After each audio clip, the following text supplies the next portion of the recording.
আসসালামু আলাইকুম ভিউয়ার্স।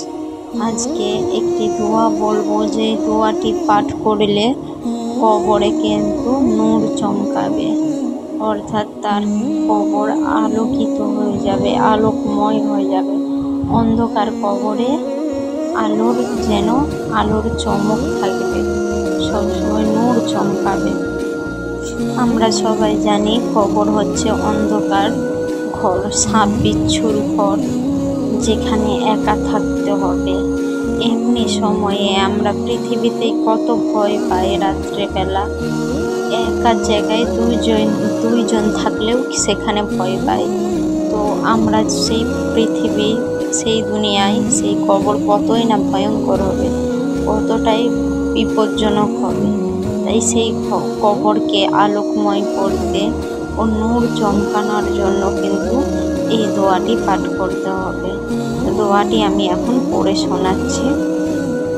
আল্লাহুম্মা জাআল্লি নূরন ফি কবরি, আল্লাহুম্মা জাআল নূরন ফি কবরি, আল্লাহুম্মা জাআল্লি নূরন ফি কবরি, আল্লাহুম্মা জাআল্লি নূরন ফি কবরি।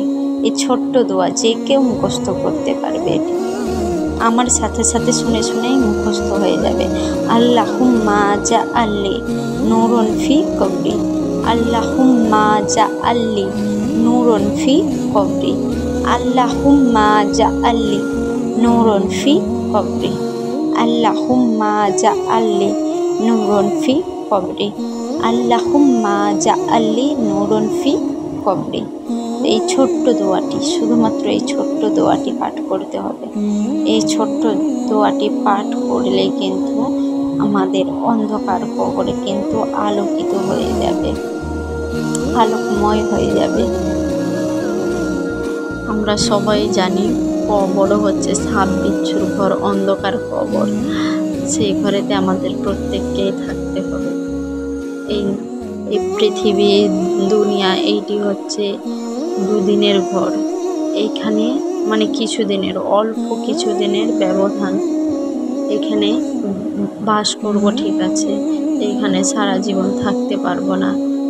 যেদিন না হোক যেদিন এখানে ছেড়ে সে আসল ঠিকানায় যেতেই হবে। আমরা এইখানে বাড়ি তৈরি করার জন্য কত কাজই না করি, কত কষ্ট করি, কত পরিশ্রম করে আমরা ঘর বানানোর চেষ্টা করি। তো আসল ঘর যেখানে আমাদেরকে যুগ যুগ কাটাতে হবে, সারা জীবন কাটাতে হবে, সেই ঘরের জন্য কিন্তু আমাদেরকে এই ছোট্ট ছোট্ট আমলগুলি করতেই হবে।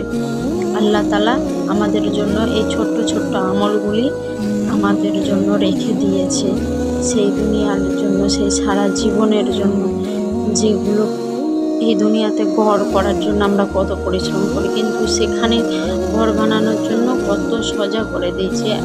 অন্য দোয়া আছে যেটি আমি পড়ে শোনাবো, যে এই দোয়া পড়লে কিন্তু ঘর বানানো হয়ে যায় জান্নাতে। আল্লাহ আমাদের কত শুধুমাত্র ছোট্টখাটো আমলের মাধ্যমে আমরা সেখানে কত কিছু সম্পত্তি অর্জন করতে পারছে, যেটা জান্নাতের সম্পত্তি, সারা জীবনের সম্পত্তি। তো এখানে একটু সম্পত্তি অর্জন করার জন্য আমাদেরকে কত পরিশ্রমই না করতে হয়।